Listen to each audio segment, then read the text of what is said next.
Good morning all. सगळ्यात आधी thank you Megha ma'am. खूप छान रेटिंग होतं. आणि ह्याच्यामध्ये मेन म्हणजे मला असं बोलावं वाटतं की जनरली आपला फोकस हा पैशांकडे असतो की किती पैसे मिळत आहेत. तर पैसा हा जो पार्ट असतो माझ्या हिशोबाने हा वेल्थ म्हणजे संपत्तीचा एक पार्ट झाला. आपल्या ग्रोनअप असं झालेलं असं की आपण पैशाने एका सर्टन अमाऊंट पर्यंत आपण पोहोचण्याचा प्रयत्न करतो. कधी ते मुलांनाही सांगताना सांगतो की अरे तू शिक्षण घेतलं तुझा पगारच एवढ्या लाखांपासून चालू होईल. आपण सांगताना त्यांना असं सांगतो की तू पुढचं आयुष्य चांगलं जमलं. आपण डोक्यात घालतानाच सांगतो की पैसा हा एवढा इम्पॉर्टंट आहे वगैरे म्हणून, जेणेकरून पैसा हा फक्त त्याचा एक संपत्तीचा पार्ट झाला. आपल्याला जे असतं ते आपलं एक म्हणजे जर सकाळ आपल्याला हवी तशा पद्धतीने आपल्याला स्पेंड करता आली. सकाळी सकाळी उठून बरेचसे लेबर वर्क धावतात, एखाद्या ट्रकमध्ये चढतात आणि मग ते एखाद्या जॉबला जातात कुठेतरी मजुरी करण्यासाठी वगैरे. तर हा झाला कारण ते पैसे मिळतात त्या प्रत्येक तासामागे, ह्याच्याबद्दल त्यांचं फोकस असतं की मी जर एवढ्या वाजता गेलो तर मला पैसे मिळू शकतात किंवा मला ते लेबर वर्क मिळू शकतं. ह्याच्याकडे त्यांचा फोकस असतो, म्हणून ते तिथे जातात. पण ते जर आपल्याला एखादीशी ब्लेसफुल मॉर्निंग मिळाली किंवा 10 वाजेपर्यंत मी एखादी माझंच फक्त बुक रिडिंग म्हणा किंवा मेडिटेशन म्हणा, एक्सरसाइज म्हणा, ह्याच्यासाठी माझा टाइम स्पेंड करतो, तर तो जास्त महत्वाचा असतो.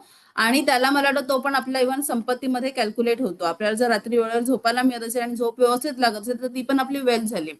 आपण जे डोनेशन म्हणतो ते डोनेशन येतं आपलं एक अगोदर जे आपण बुक रीड केलं होतं सिक्रेट बुक, त्याच्याशी रिलेटेड होतं की आपण डोनेट केल्याच्या नंतर आपल्याला ब्लेसिंग्स मिळतात. म्हणजे काय मिळतात, एक पॉझिटिव्ह वाईब्स होतात की हा माणूस श्रीमंत आहे आणि तो पुढेही श्रीमंत राहो, जेणेकरून तो मला असे काही डोनेशन करत राहो की आपल्याला देत राहो. हे माझ्या हिशोबाने असं होतं की डोनेशन तिथे त्या बुकशी रिलेटेड होऊन आपल्याला पुढे येतं, म्हणून डोनेट करणं किंवा लोकांना हेल्प करणं हे खूप इम्पॉर्टंट असतं आपल्याकडनं. आणि फुल हार्टली करायला पाहिजे की आपण मनापासून कोणाला तरी हेल्प करतोय, त्याच्यासाठी काहीही विचार करण्याची पद्धत नसली पाहिजे.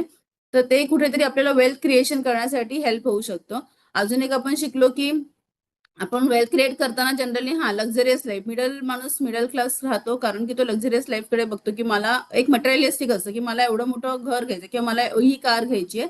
हे आपलं जनरल एक मटेरियलिस्टिक असतं की म्हणून मी पैसे कमवतो किंवा म्हणून मी ही गोष्ट करतो. ते गोष्टी ऑटोमॅटिकली येतात. आपण आपल्या कामाकडे आपण जे स्लॅब्स ठरवले की बाबा 10% किंवा 25% डोनेट करायचे, 25% सेव्हिंगला जाणार आहे. हा जर आपण टास्क किंवा 10% किंवा 20% आम्ही आमच्या बिझनेसमध्ये इन्व्हेस्ट करणार आहोत, हे जे जर डिव्हिजन असेल आणि ह्याच्याकडे जर पार्ट आपण प्रॉपरली जर डिव्हाइड केलं तर आपण उरलेला जो पार्ट आहे ह्या पार्टमध्ये आपल्याला हवी ती लाईफस्टाईल किंवा काही आपण विचार करू शकतो. पण आधी डोनेशन त्या पार्टच्या इकडे जातं असं मला वाटतं.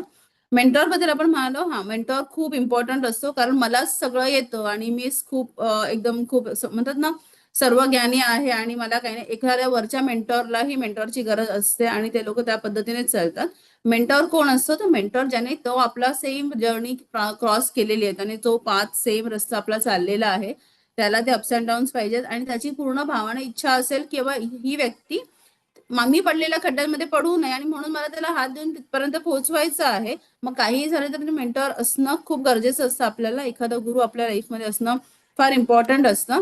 मेंटॉर काय करतो? मेंटॉर आपली विजन डेव्हलप करत असतो. मेंटॉर फार वेळेला फार स्ट्रिक्ट होतो किंवा काही गोष्टी आपल्याला सांगत असतो, परत परत पाठी लागत असतो. रिझन असं असतं की त्यांना माहिती असतं की ह्या व्यक्तीमध्ये कॅपॅसिटी आहे, म्हणून त्याला त्या व्यक्तीला सोडायचं नसतं. मग तो सगळ्या पद्धतीने त्याला डेव्हलप करण्याच्या मागे लागलेला असतो. कारण शेवटी त्याची एक कॅपॅसिटी असते, त्याचं एक विजन असतं प्रत्येक व्यक्ती मागे. 100 लोकांमध्ये तो एखाद दुसऱ्या वेळेला आपल्यालाच का सिलेक्ट करतो? तर त्याच्या मागे पहिलं रिझन असतं की आपण आपल्यामधली कॅपॅसिटी त्या मेंटॉरने ओळखलेली असते, तेवढं विजन त्याच्याकडे असतं. तर आपल्याला त्या मेंटॉरवरती कम्प्लिटली ट्रस्ट ठेवून पुढे जायचं असतं. तर मला माझ्या हिशोबाने पण माझ्या हिशोबाने ब्लेसिंग्स मनी हा एक पार्ट आपल्या वेल्थचा आहे, त्याच्याजवळ फोकस नसणं आणि कम्प्लिटली संपत्ती आणि वेल्थ या ठिकाणी फोकस असणं हे इम्पॉर्टंट आहे.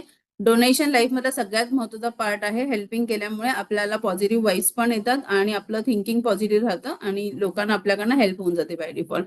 सो थँक्यू सो मच म्हणून मी मेघा मॅम, नागेश सर यांना हा इनिशिएटिव्ह घेतल्याबद्दल.